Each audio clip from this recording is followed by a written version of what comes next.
Todos nós sentimos a presença dos espíritos na mesma intensidade? Não. Isso varia bastante na questão da sensibilidade, é a mediunidade. Então, médium é toda e qualquer criatura que sente em um grau qualquer a influência dos espíritos. Existem aqueles que não sentem em grau nenhum e existem aqueles cuja sensibilidade é bastante apurada, de tal monta que muitas vezes eles não sabem em que esfera estão, a espiritual ou a física.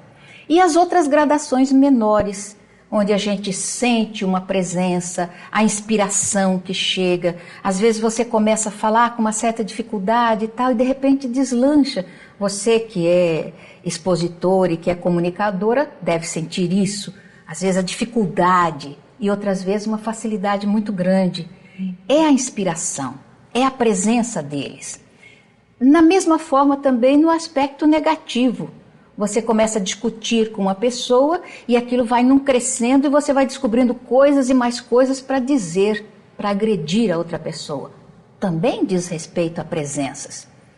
Então essa sensibilidade, ela pode ser maior quando a gente vai trabalhando também nesse sentido, que a gente vai buscando essa sintonia através de um comportamento lúcido e bom. Aumenta a conexão com os espíritos bons. Da mesma forma que a conexão com os inferiores também, mas aí a sensibilidade ou a percepção mediúnica é menor. Certo. Agora, Ana, existe uma diferença entre você estar em sintonia com entidades no momento que não estão, porque você está perturbado, você acabou sintonizando com entidades que não estão bem. Agora, existe uma diferença desse sentido para a obsessão? Que é algo que já está estabelecido? Você pode conversar conosco sobre esse assunto? A diferença de uma interferência espiritual negativa para um processo obsessivo? A perturbação, que é o limiar da perturbação, ela tem características bem claras e bem relevantes. A gente não presta atenção nisso, mas pode começar a prestar. O mal-estar súbito, que chega e... Normalmente o mal-estar ele vai evoluir para um determinado sintoma. Você está com mal-estar e evolui para uma gripe ou para uma outra enfermidade. Ou então aquele mal-estar que você sente e é desagradável, você não sabe dimensionar exatamente o que seja, depois ele desaparece. Muitas vezes isso representa uma presença negativa. E isso é um estágio, talvez o primeiro. No segundo estágio, uma outra questão que acontece tão comumente e a gente não valoriza, pelo contrário, até apresenta com naturalidade, e é um aspecto perturbativo, o mau humor matinal. Isso é um sintoma bem característico, porque se você está acordando, você está voltando do mundo espiritual e está zangado, aborrecida, atormentado, isso diz respeito a quê? Um estado perturbativo. Você esteve num local deletério, desagradável, e voltou com a psicosfera lotada desses miasmas característicos de locais que são o submundo. Então, o mal-estar matinal, ele é uma característica perturbativa bem clara, que já é mais um passo para a obsessão. Se você mantém esse mau humor e não trabalha, não procura uma terapia para isso, que as pessoas acham muito comum. As pessoas dizem, hoje eu estou mal-humorado. Para espírita quer dizer, hoje eu estou muito perturbado. Então, esse mau humor, ele vai crescendo e vai entrando para a irritabilidade, que é outra coisa que a gente encara com naturalidade. Fala, aí, eu já estou irritado. Como se isso fosse a coisa mais bonitinha da paróquia. Não é. Quer dizer, eu estou irritado, eu estou mais perturbado ainda do que já estive no passado. É a irritação. É o terceiro estágio da perturbação, se acentuando. Daí você parte ou evolui para a agressividade. E aquela sensação de que você está sendo perseguida por todo mundo. Qualquer coisa que se diga, você reage com violência, porque você está armado, você já está bem nos braços da obsessão e não se apercebe disso. Então, estão me perseguindo. Estão falando mal de mim, alguém está me olhando de uma forma negativa, de uma forma desagradável. Aí você já está bem à beira do precipício. Aí então já penetra nos campos do afastamento de todos, o ensimesmamento, o temor de que esteja sendo perseguido, que alguém já está entrando no campo da obsessão. Então, se nós observamos o mal-estar que não evolui para nenhum sintoma, o mau humor matinal que não tem nenhuma razão de ser, porque se você esteve em companhia agradável, você vai despertar feliz. E se você desperta zangado, é porque a companhia foi negativa. Aí a irritabilidade e a agressividade. Aí o próximo passo é a obsessão. Certo, isso é muito interessante para nós avaliarmos, né? Para nós refletirmos.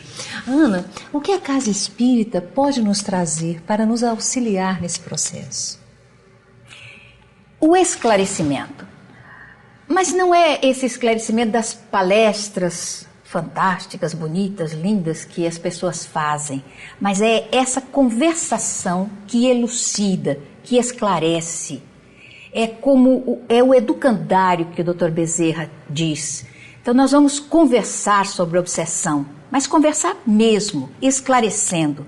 O que se nota é que o espírita, ele não sabe explicar os fundamentos da nossa doutrina. Por exemplo, você acredita na imortalidade da alma? A resposta é taxativa. Claro, eu creio. Por que você crê? Aí não tem fundamento. E tudo que o verdadeiro conhecimento é aquele em que você justifica o que você sabe e que você comprova aquilo que você sabe.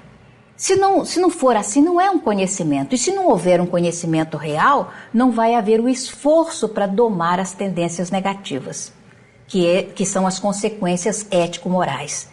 Então o espírita precisa saber, não, eu creio na imortalidade da alma. Por quê? Porque já foi comprovada, no aspecto científico experimental da nossa doutrina, os pesquisadores testemunharam, escreveram a respeito, pessoas abalizadas, aquelas que a gente pode acreditar piamente. Então isso vem comprovar, como as bactérias, que a gente nunca viu, mas sabe que existem porque foram comprovadas pelos cientistas. A doutrina também apresenta a mesma comprovação. E aí nós vamos justificar por que a gente crê, por que a gente acredita, porque a gente conhece. Da mesma forma, é a reencarnação. Você acredita? Acredito. Por que você acredita? A gente não pode ter uma vida só. E daí? E o fundamento? Onde é que fica? Então você acredita porque não pode ter uma vida só, mas comete os mesmos erros que cometeu nas outras encarnações também. Porque, na verdade, não existe uma visão real da coisa, objetiva. Então eu creio na reencarnação. Eu não apenas creio, eu tenho certeza. E por essa razão, como eu desejo, no próximo ano, estar num estágio melhor do que eu estou agora, então eu vou fazer um esforço maior para domar as tendências negativas. Estudar mais e aplicar mais o aprendizado.